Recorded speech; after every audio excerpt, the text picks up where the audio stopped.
So I want to take a moment to do a quick review of the Prince Harry and Patrick Hutchinson with the GQ. I took my notes on behind a envelope, and I made some notes when I was watching it. It was in the middle of it, and I was like, oh, might as well take some notes while you're watching it because you may not have time to watch it again. So one of the things that the first thing that I wrote was mother strict. So what I meant by that, first of all, I like the fact that Harry went on to, obviously it's an interview, so for us to get to know who Patrick is, and he asked him about his background and stuff like that. We know that he has 4 kids and he's a grandfather. Wow, he looks good for his age. And one of the things that sort of grabbed my attention, not only his youth, the way he looks and stuff like that, but the fact that he was raised by a woman. Okay, so we have that, especially the squads, how we push for women empowerment and women education and all of that. So when he said he was raised by his mom, his aunties, his grandmas and all of that, so it caught my attention to sort of bring that like camp fed kind of thing. It would just remind me that. So he was raised by strong women. So that one thing. The other thing that I got from it is that on my note I said learn from past experience, okay, being in trouble and all of that. And also, before I continue further, is the fact that he explained about his education and stuff like that, his hardship and getting, like, move up the ladder in the corporate world and kind of stuff. So this is something a lot of minorities, black, people experience. You have the skills, you have the willpower, but because of your skin, you can't move up the ladder and kind of stuff. So that caught my attention also when he was talking about his background and stuff like that. And another thing that also caught me is that when he said he went to college and he had planned to go to university, I don't think I've said it on one of those tweets videos, but a lot of time people feel like they have to go to a university. There's different branches people could go. All right, education is education, no matter what, right? Especially in the United States, when you go to a university, by the time you finish, you end up with a bill, right? You're pretty much working to pay for your schooling and stuff like that because the bill is so humongous. So, this is what President Obama was trying to advocate for, community college or trade school and things like that. So not everybody is made for university kind of thing. This is not to say not to achieve or work towards it. This is not what I'm saying. But education can come different branches. You could go to community college if you're in the United States. I don't know what it calls in other part of the world. There's trade school where you learn skills, how to be a mechanic or things like that. So all these are skills that people could live off of. Do you understand what I mean? So a university doesn't mean that you don't not going to a university doesn't mean you don't have an education. You get what I'm saying? But everything, certain things made for certain people, not because of your skin color or anything like that. Anybody could go to a university as long as they have the willpower to do it. But I'm just saying, all right? When I hear him talking about why he had to make career change, where he works in IT and stuff like that, he had some issues, getting a pay raise and stuff like that. Um, just imagine if they just see him based on his skills level. Can you imagine how far certain companies could have gone? But they so stuck on racism where it prevents the company from being greater than what it is. They automatically block you. They automatically block the employee because of the skin color, but they don't see his skills, how far his skills could have made the business bigger.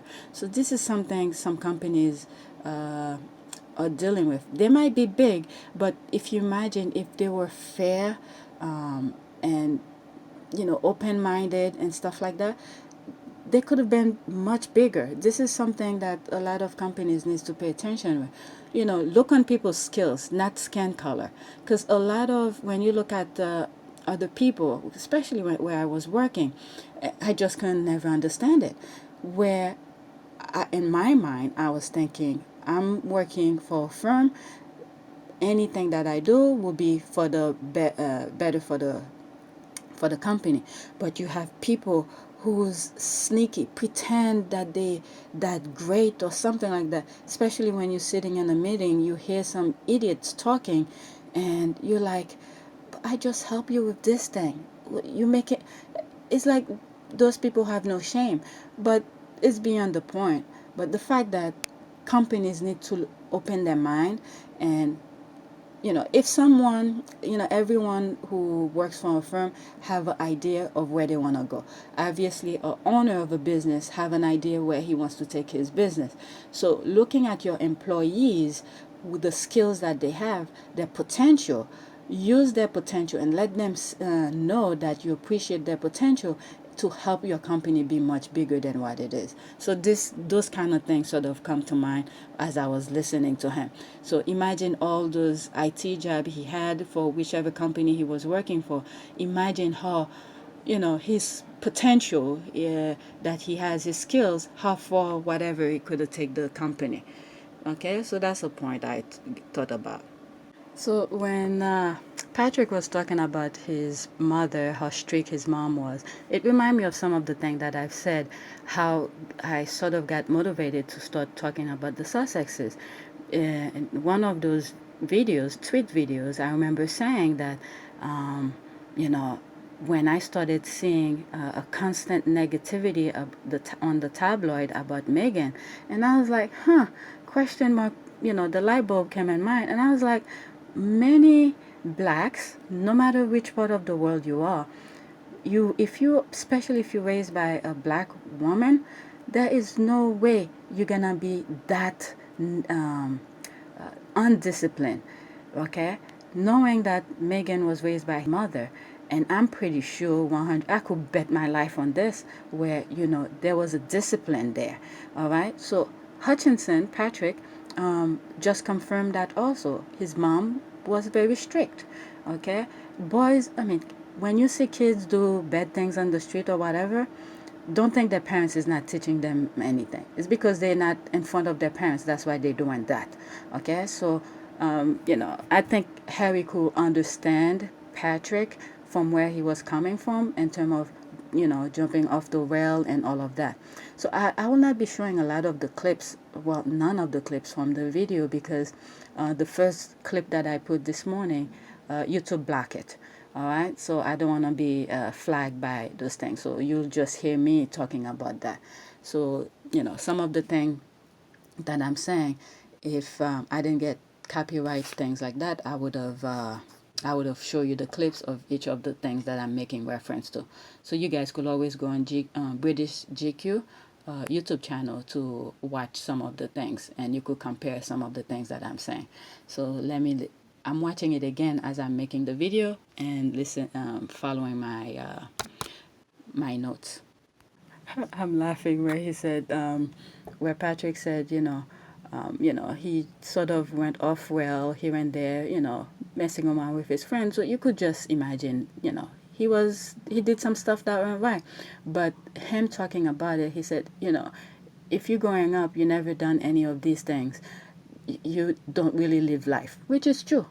I could see some of the things that I did as a young person, and I'm not that same person anymore. I learned from it, So that's where experience, your parents come into play, where they have to guide you to do the right thing. So I could understand. I could see Harry understand him on this level. Okay, I don't want to go in Harry's personal thing.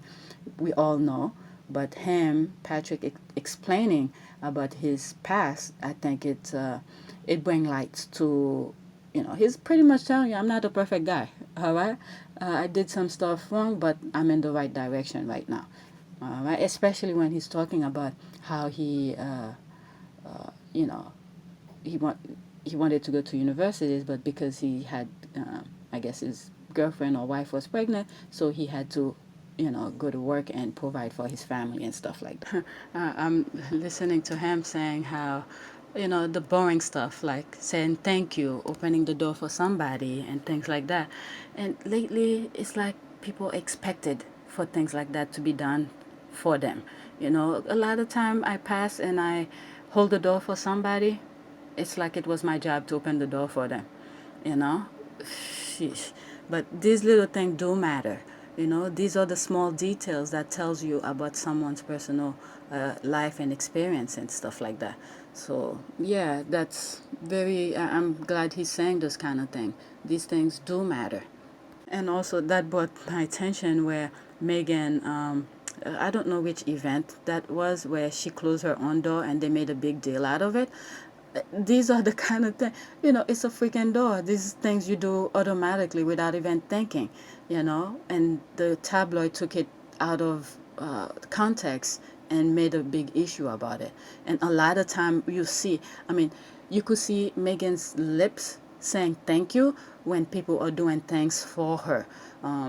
Another example I could say, in one of those, I think one of the tour where Megan was holding the umbrella for Harry, and the other person was gonna hold it for Harry, and Harry was like, "No, my wife got it," and stuff like that. And they said thank you after that and stuff like that. You could hear Megan said something. I forgot what she said, what I've overheard, because there was a lot of background noise and stuff. But these are small little details. They're important. You know.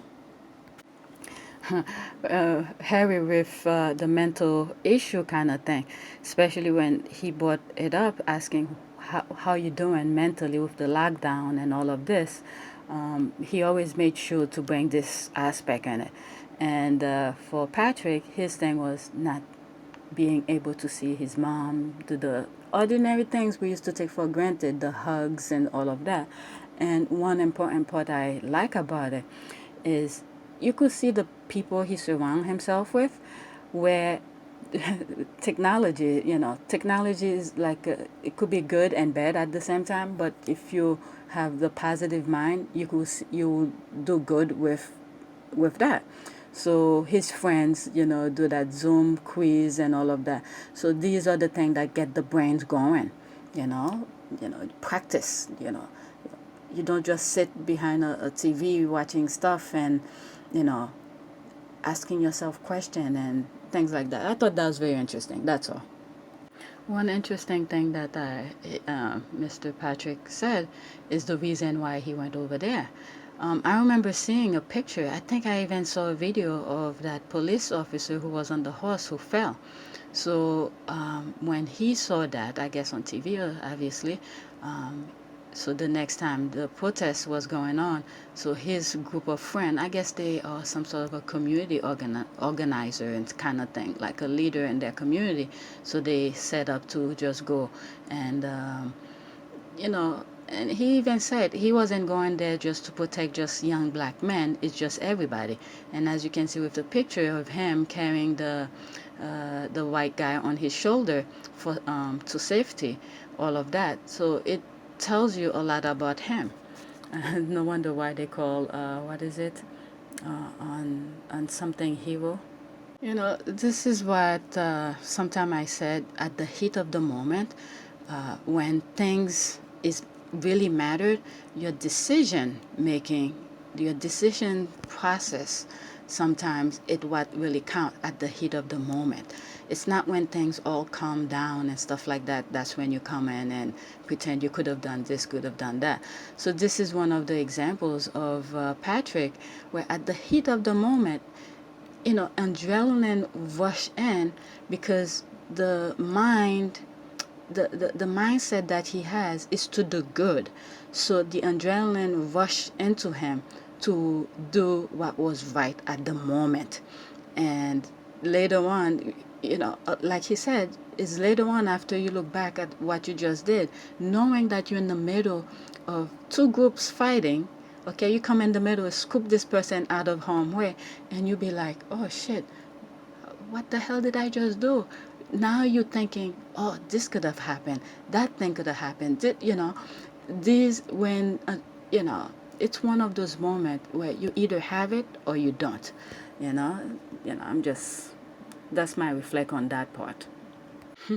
The part where he said he can't really understand why people find it hard to see where, you know, a person like him, a black person, especially the Black Matter movement, their perspective, wanting equality, wanting to be treated fairly. He cannot grasp his head around why would somebody would not understand this.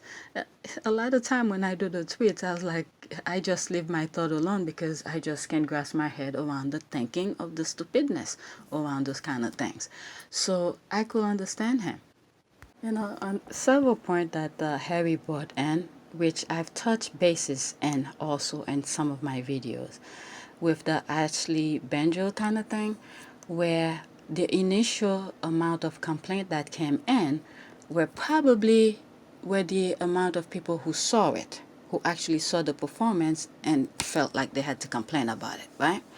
Then it was weeks later where the number of complaints, grew larger.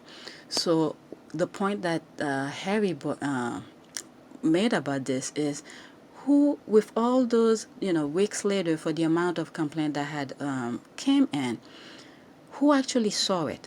Where the decision to make the complaint came from, let's say, a certain headline or newspaper who sort of direct them to feel to make the complaint. You understand what I mean? Which is the battle that he's dealing with the newspapers, where they sensationalize a topic and sway people to pretty much do their dirty work for them. So you see what I'm saying? So many of these people, where their mind is not as strong, they don't know that they are being manipulated to do those kind of things. You understand what I mean? So that was an interesting point that Harry brought in. He was like, who actually did see it? Because the number grew weeks later, So I could see where that come from, why he brought this point up. And the other point that Harry brought in is that the unconscious bias that he grew up in, his background, his education, he had absolutely no idea it exists. And this is why I said many times, a lot of people want, any other race wants to do good. But is their starting point? Where did they come from? How did they grow up? How did they taught them? So some of them, there's a lot of Caucasian who have a lot of black friends. If you look like, for instance, Eminem, he might have a better understanding of African American than other performers, if you look back at his career, how he was accepted to the black community, and then his, you could look it up. But I'm just giving you a different perspective. So Eminem, for instance, the musician, the rapper, with, let's say, I don't know, let's say Kenny G, for instance. I'm just picking a random person. Both of them may have a different perspective of African American or any blacks in particular and things like that. And Harry in particular too. Let's say before he met Megan, but he was doing things in Africa and stuff like that. His point of understanding, his starting point back then, is completely different from Kenny G, from Eminem, and all of that. But now, when you put him in this, October 26th, you put him in the same space with Eminem and Kenny G and all of that, his understanding has grew much better. So everyone has to have a starting point. So for us, any minority, any blacks, we have to be open-minded, okay? Not to shut them down of them not knowing or not understanding. When you grew up in a certain way, it's really, it could be hard to understand someone else's lifestyle and things like that. Let's say, for instance, you grew up poor, and then all of a sudden you go to a rich person's house and you're looking at all this nice stuff and you be careful and stuff, and then you see the rich person just walking like it's nothing, or throw this here or throw that. You'd be like, why would you do that? This is a nice thing. So it's just different perspective. I'm just giving you an idea. All right. So we have to be not only mindful, respectful, and understanding, but not to be too judgmental. Okay? It's always good to point out their wrong in a nice way, not to confrontational way where you shut them down. Okay? Because a lot of them, when you see the the movement, the protest, I even said, you could look at some of my old videos. You see all walks of life. It's not just black person who's marching. There's a whole branch of different groups. You see, Spanish, Hispanic, what is it? Black, of course, whites, some Asian, and the mix. So everybody is in the mix. So whatever whoever's in power was trying to do, it could easily be backfired, because now everybody's eyes is open. They see things for what it is, and they probably have a better understanding now.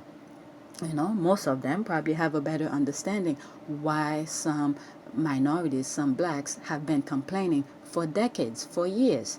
All right, so that's one thing I got out of this, and then Harry pretty much explained it. I mean, Harry's in trouble with his family for bringing those questions, those topics, and these are the type of conversation people need to have. Okay, if we're putting a band-aid, let's say, one of the tweets that I read this morning, where they doing a award named after a black journalist, where they pretty much didn't treat her well at all. So, that's a band-aid on top of a wound. It doesn't really fix the problem. Okay, people need to sit down and have those type of conversation like Harry's having, and I'm glad he's doing it, and everybody's is seeing it. He is not taking full credit. He let you know he had no idea. He had no idea, and him walking on Megan's shoes in one day, he just can't believe it. All right, these are the things people need to talk about and try to understand. Put yourself in somebody else's shoes and see where they're coming from. All right, not to be too judgmental about someone who wants to learn. you know uh, Patrick is 1,000,000% right. The example that he gave is so perfect, where he said, tell a white guy who's been working all his life, working hard to provide for his family and all of that, and you're telling him he's racist and stuff like that. This is a perfect example. They're not gonna listen to you. But if you look deeper into it, I might have touched base in that same example somewhere, you know. But one thing he may not realize, that hard-working white person, one thing he may not realize is the fact that, let's say if he were put with another black family, right, who probably have better skills than him, but they accepted him in that particular job position because of his color. You see what I'm saying? He may not notice it, but these are the kind of things that happen to a lot of black people. So the example that he gave was perfect.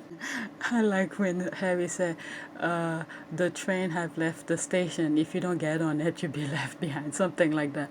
So I thought that was very interesting. It seems like the people who's not willing to change, I'm just spinning in my own way. Where he pretty much said, you see, everybody's protesting. There's something wrong within our society, where you see it's not just black people who's complaining. You see black, white on the street complaining, protesting together and stuff like that. So if you're not on board, at some point, they're gonna leave you behind. So they want to move forward. The people, the youngsters want progress. They want change. And there's a group of people who's putting a grip into that. They're preventing society to move forward. I think I've said it before. It sounds familiar. But, these are the things that come naturally to me, where you realize certain things, but when people are actually talking about it, you realize, yeah, there's a group of people who's choking society, preventing from going forward. Why is that? Maybe because the position that they are in is so comfortable. They don't have to do much to be fed, pretty much. You know, they could manipulate other people to get what they want. So they don't want to leave that, let go of that grip. So some people are trying to get that grip off of their necks and they want to move forward. People just want to live life. And the thing is that those people who trying to get this grip off of their necks, the protesters, all of that, is they just want to live life. They just want to be, want to be able to put food on the table. They want to be able to go on vacation when they can and have some saving and all of that. But those people in power to take it as a threat. I don't understand this. And the other thing that came to mind is once the conversation started going, you see how Harry, he's not looking at his note anymore. So these kind of things are coming natural for him. Okay, so he's really invested into it. These kind of things, when you look at people interviewing other people, especially when he was at the Obama Foundation, when the lady was interviewing him, the notebook, she didn't even look at her notebook anymore. The conversation continues, they are invested into the conversation. This is what we need.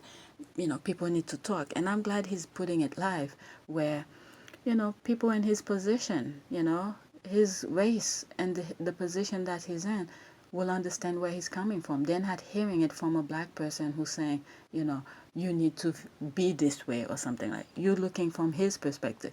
He was at the top of level of society, okay? So him talking that way, anybody should understand that, all right? One interesting point that Patrick brought in is the group of his friend, his surrounding. They pretty much capturing the spotlight that they were put in and do good with it. And each one of the people that he mentioned are focusing on certain things. And one thing he brought in is the disabled, fitness for the disabled. So I've told you guys before about my ADA kind of serious because I couldn't think of anything else to talk about. So I sort of direct you guys to go to someone who has a YouTube channel who's going through it. It'll be better to learn it or hear it from someone who's going through it. So that fitness for disabled may be something I could look into it, okay, and see what comes up. But he just gave me an idea. So maybe the next ADA videos that I do will be on fitness for the disabled. So that's something to look into. When you look at Harry's face when Patrick said his 11-year-old had already experienced these unconscious bias, and Harry's face just blow. He was just shocked. He was like, wow. Can you imagine that? You send your kid out there, could be at school or something, and Patrick's thing, I believe it was his daughter was doing gymnastic or something like that. So the daughter already experienced that, 11-year-old. Can you imagine that? For an adult, or it could be another mate, another peers that treat her like that. What are those adults are teaching their kids in their home? Those white kids, those Caucasian kids, what are they teaching them? You see, the kind of world we are living in where it's so disturbed like that, you have parents who's doing those negativity and then their kids are carried it on and making the world the way it is right now. 11-year-old experienced that. It's my oldest too. Yeah, my son. Oh God, my son, my oldest. His mind is God. It's, no word. But I just can't imagine him experience that, especially for a boy. Crazy. What's really important and something that he said is the fact that, the way he interact with his daughter, calling his daughter pretty girl and things like that. And the reason for that is because society may not accept her because of her skin color. So to make his daughter feel comfortable in her own skin, he call her pretty girl. You know, this is something every parent should tell their kids. The confident, self-esteem, that brings a lot to a child. You know, you're not gonna see those. You've seen some young girls who's bleaching their skin because someone say something silly about their skin. You have to make somebody. You have to make your kids feel comfortable in their own skin. All right. You can't be adjusting yourself based on what society expect you to be or want you to be. You are who you are. You are part of the puzzle of society. So with respect, okay, with respect as you move forward, you know, contribute your knowledge, your experience, your being into society. Not to focus on changing who you are and then lose track of who you are and don't and can't even function anymore. So I could understand him, and I think Megan is a perfect example for this. You know, where his daughter could look up to Megan. I'm sure at some point when this pandemic is over, things is looking much brighter. I think at some point they will probably meet and things like that. That will be a huge boost for his daughters. You know, when you see especially Megan, her position is like, F this. I don't need title where people are treating me like shit. You could keep your title, but I have self-worth, you know? So Megan is a huge, especially the shit that they put her, went through. She's a huge role model for anybody, anybody, anybody. My goodness. Yeah, that thing calling his daughter pretty girl, it's perfect. It's perfect. I love that. One good question that Harry brought in, knowing that the society that we live in, and how do you feel where, you're trying to teach your kid to do the right thing, but outside, I mean, he didn't put it like that, but I'm just paraphrasing, where society could pull your kid in a different direction. How does that feel? Or how do you deal with that? And this is where Patrick sort of hit the nail on the head, where once your kid leave the house, there's a possibility things might go many different direction, right? But when if you know it's gonna drive you nuts, as long you do your job well and within the comfort of what you can control, when the kid is in front of you in the house and all of that, you teach them to do the right thing.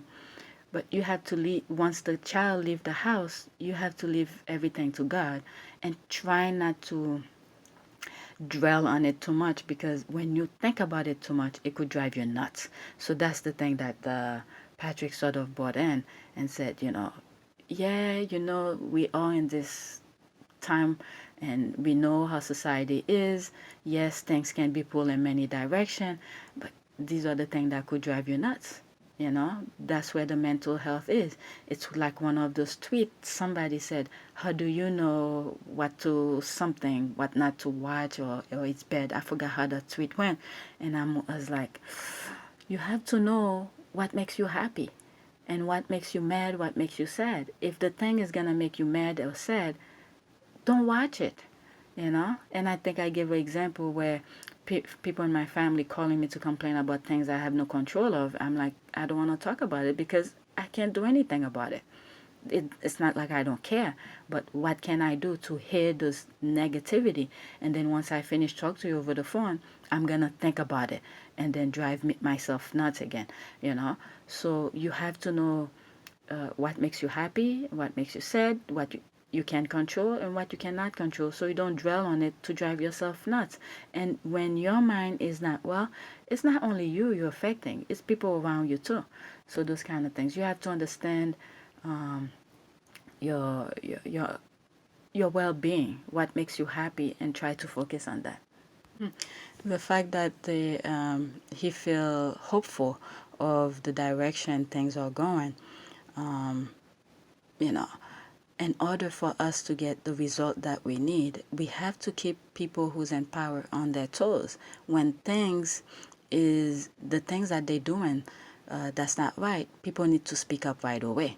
And this is why sometimes when I'm saying some Brits, I'm upset at some Brits for not sticking up for Meghan, and I said, it's not all of them. Maybe I didn't see some of the things that were said, but there are some silent heroes back there. I probably will never know. But the thing is that in any country or any part of the world, when people are in power, the people, the citizen, have to hold the people in power accountable. When things is being done that is wrong, they have to speak up. They have to keep those politicians on their toes, do the right thing. You know, they find it so hard to do the right thing, and they focus on money, material stuff. You know, so yeah, that's what I thought about that. One important thing that Patrick also brought in is who create that racism kind of thing that's going on. He's saying about the media, the companies, and all of that, who is up to them to do the right thing. This is where he's right in that part where they are the one who's creating those division among us. But when he said it's up to them to do the right thing, I don't think so. It's up to us to, like Harry's doing. We don't buy this stuff. We don't put them on a pedestal of their negativity. So when they do things that bad, we have to hold them accountable for it. So we have somewhat of a control of that. Don't buy their things. Like the squads be saying, don't click on their links and things like that. So that's one thing I think we should do.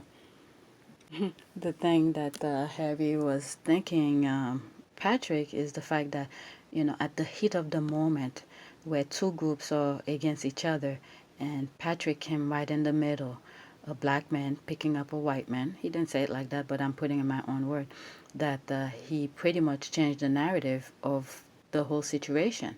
And he's really thankful for that. And, I said it already, is at the heat of moment. When do you do the right thing? When you have to make a choice. How do you proceed with the heat in the moment, So this is what Patrick sort of did here.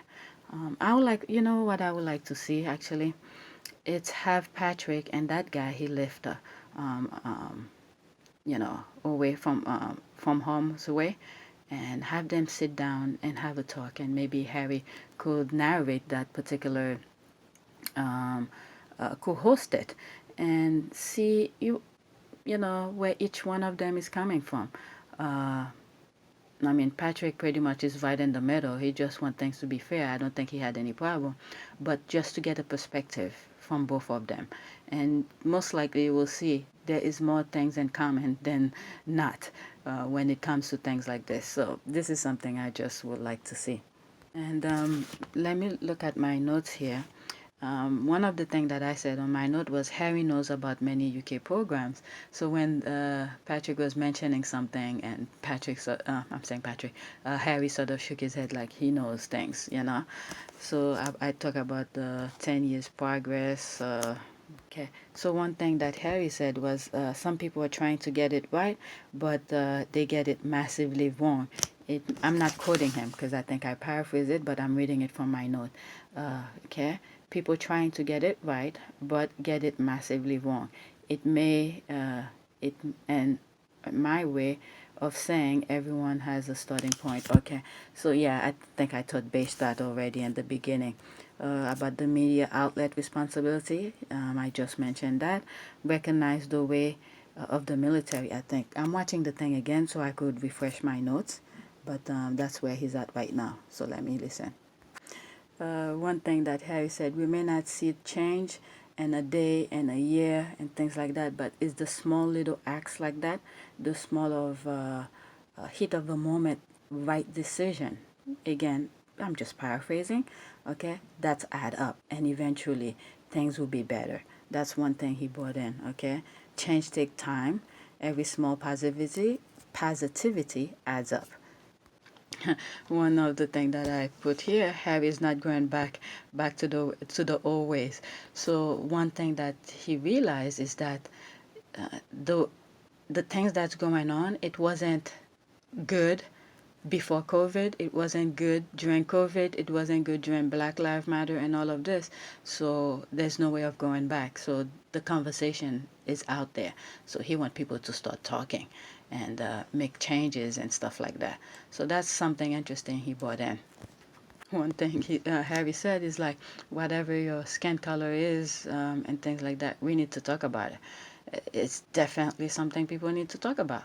You know, it's there. Everybody's experienced it, or you either be a victim of that, or you creating the atrocity of it. So this is something people need to talk about. And Harry's pretty much talking about it. I wonder when he goes back, when he sees his grandmother, how things is gonna be. It's gonna be pretty much awkward. Oh my god. Yeah, so to close off, and he said, hi to Megan and blessing. That's the key thing, blessing to King Archie. So King Archie is keeping them on their toes. So yeah, that was pretty much it. That's my take on it. And now, I still haven't done the Time 100 review. I have my notes and everything, but each time I look at my notes, it scares me because I have like like 4 pages. I'm like, my God, I have to make time to watch it again and refresh my memory. But my own notes scare the hell out of me. But anyway, so that's it. Let me know what you think. That's my take on it. Thanks for watching. Don't forget to subscribe, like, and share.